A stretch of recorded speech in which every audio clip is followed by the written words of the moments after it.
Alright guys, welcome back. So, like I said in the first changes video, I asked for your opinions on the changes and any changes you'd like to see in Classic TBC in the comments. You fired so much information at me. I've literally just sat for about 3 hours going through all the comments, looking where there was repeated information. Just a quick shout out to Juvie Genius in the comments who done an absolutely amazing list, like an extensive list. I've not used all of the points, I've just sort of cherry picked some points out, but yeah, thank you mate, really appreciate all your input on this. And I suppose it goes without saying, we've hit 10k, so thank you all, every single one of you.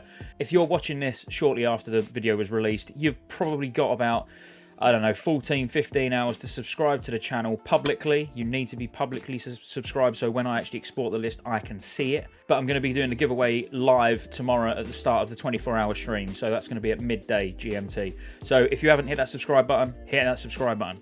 One more shout out. So the sponsor of today's video is actually a really super high-tech company straight out of America. They're probably going to rival Apple this year, I reckon, with their innovations are amazing. So I just want to give you an example of some of their amazing innovative ideas that they're coming up with. So this is actually called the TAP technology, which stands for talk and play. So don't worry, it is gaming related, but let's see what it's about. All right, come on boys, focus up, we can do this.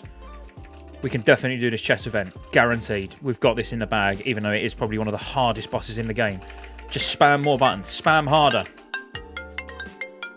Let's pause there for a second. You've got an important choice to make. How many times have you been gaming? You're on a hard boss, possibly the hardest boss in World of Warcraft, and your phone starts ringing, and you look down, and you see it's your mum. You should really answer. Something could be wrong. You choose not to because you don't want to let your guild down when you're progressing on chess in Garrisons. If you invest $49.99 into this next product, this will never happen to you again. All right, come on, guys, focus up. We can do this. We've definitely got this. Spam more buttons. Spam more buttons. We know this is difficult, but we can definitely do this. This is ours. We've got this in the bag. Just focus up. Oh, hi, Mum. Sorry, I'm just a bit busy gaming at the moment. Yep, I'll let Dad know. I will let Dad know that you've left us for some rich guy over in America and you're not coming back. All right, cheers, Mum. Bye. Right, focus up, guys. Focus up. We've got this. $50. Not bad, really, for a...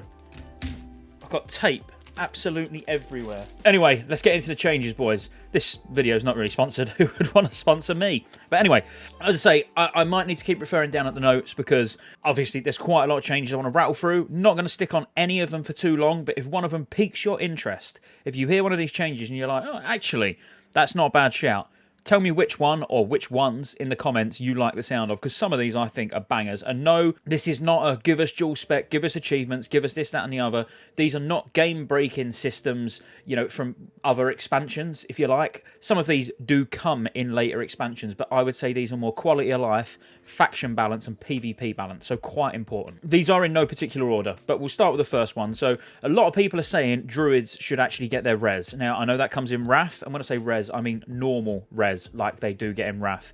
As I say, that's not a massive difference, you know, as in, yes, it is bringing something forward into TBC from a future expansion, but it was clearly missing, and that's why they added it in Wrath. So, you know, a good addition. But is it something where we're going to be like, oh no, we don't want it now because, you know, I want to look forward to that in Wrath? You know, I don't think it's a big deal personally, but Druid res being number one, obviously I'm a Druid, so yeah, I would definitely be on board with that change. Now, a couple for PvP, which would potentially be to actually aid in faction balance. So one that came up multiple times in the comments was giving humans every man for himself. So that's the racial where it acts like a PvP trinket, but it's a racial. Now, the other one that kept getting brought up was about undeads and having their Will of the Forsaken actually share a cooldown with trinkets. Or at least it puts the trinket on, let's say, a 1 minute cooldown or something, you know.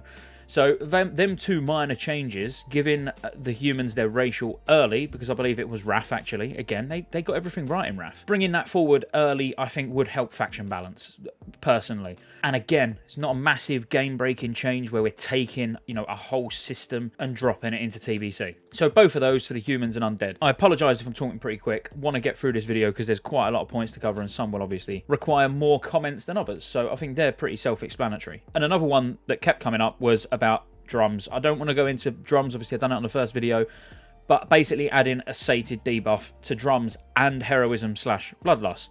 So that would change up the rosters a little bit if that was the case, because now you're probably not going to bring as many shamans as you would, if there's no sated effect, like there obviously wasn't in TBC. But I think that could potentially be a good change, and it would make the content more difficult as well. Just having that one raid-wide heroism, which you're not going to be able to use again for the rest of the fight. So I would be on board with that change personally. But one that I want to slot in, which, again, you've got to remember, none of these are my ideas. This is all you. This is all community driven. But the one that I like as well, which could change up the raid comp rosters a little bit, is actually locking the ability to move people during combat.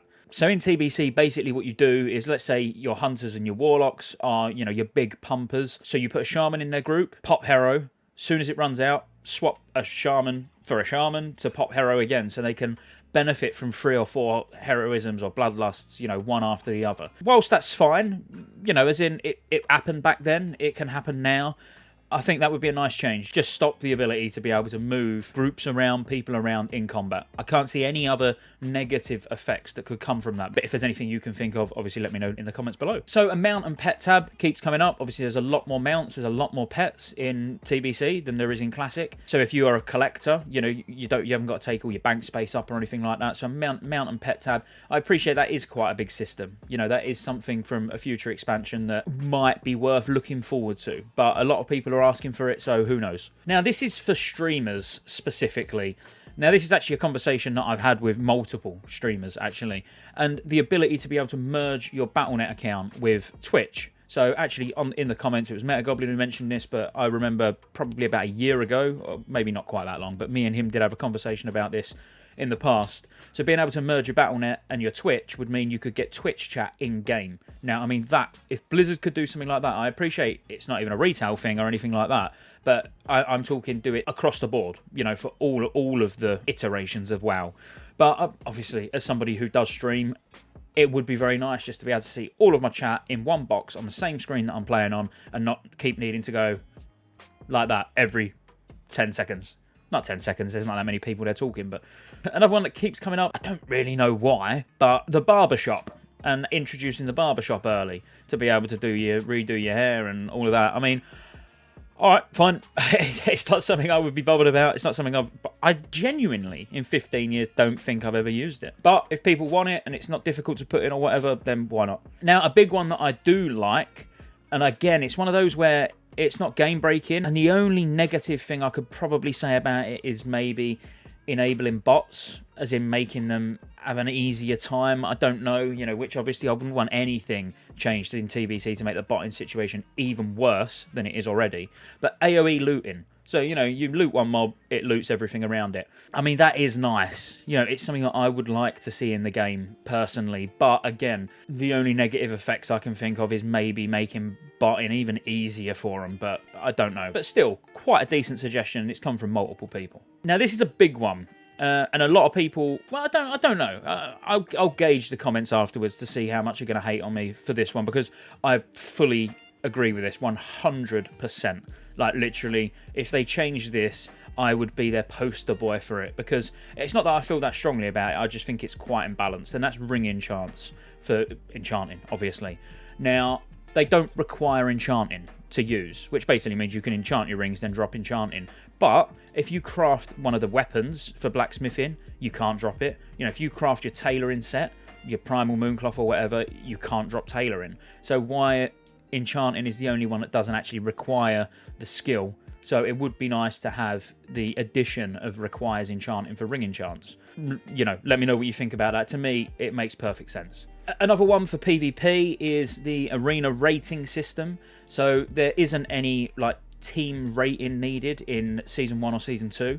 So it would be nice to have those added, where if you want to get the bracers, you might need 1250 or, 1500 or whatever, just to put a little bit more of a emphasis on needing to do arenas and PvP to be able to get the gear, rather than just doing 10 games a week just to cap, lose all of them, and you're not really bothered. It would be a welcome change by me. I don't know how you feel about that, but yeah, still a good suggestion. Now, this one is probably gonna have mixed reactions, I think, but the Naxxramas shoulder enchants basically not allow them to work past level, say, 69, because then it would put a lot more emphasis on the Aldor and Scryer's enchants, because the Nax enchants are actually really, really good for the majority of the classes. So not allowing them to work on level 70 items Yeah, I could see that being good. And while we're actually on Classic, talking about the original sort of vanilla content, another suggestion was to remove attunements, which again makes sense to me. You know, so when TBC launches, remove the MC attunement, remove the,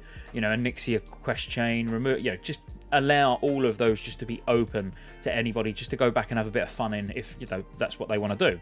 Another big one is guild banks, which they have actually spoken about. They spoke about these in interviews about whether they'll be in or not at launch, and they said they're going to like look at these things on a case-by-case basis. But guild banks didn't come out till 2.2, so they might not be in phase 1. But I think having them added in phase 1 makes total sense. So we haven't got to use an alt that's in the guild that holds all the stuff and you have to keep it updated or whatever, you know, so the guild knows what's on it. Having the guild banks from the start would make sense. And let's face it, it was added in TBC anyway. So bringing it forward to have it on release, yeah, to me, makes perfect sense. Another big one, really, from the vanilla days again, is blocking the ability to get experience from Zul'Gurub coins, like turn-ins or, you know, AQ idols. All of that, the repeatable quests, shouldn't give XP. Because we know people will be stacking up on that stuff already. And let's face it, I would do the same. I'm not doing the same because I do think Blizzard will address this anyway, personally. Because it really ruins the TBC authenticity experience, if you like. If you know, just stood there for the first hour, 2 hours, just handing in loads and loads and loads and loads of coins. Yeah, it wouldn't be good, in my opinion. So stopping no sort of quests giving XP. Definitely sort it out. And then the last one, finally, is adding garrisons. No, I'm only kidding. And I was kidding when I said that in the video before, by the way, and someone, like, instantly jumped on me, like, you're the only one who wants garrisons, mate. I didn't say I wanted garrisons. It was just a bit of a joke. But apparently, I'm not allowed to do that. Have you not seen my intros? Come on. And that's it. That's it, guys. As I say, make sure you like, subscribe. Giveaway tomorrow, like I've already said, midday GMT, live on Twitch and on YouTube. This is probably one of your last chances, if you're watching this now, to subscribe before the giveaway starts. And it's for a gaming mouse of your choice, basically. So I'll see you there.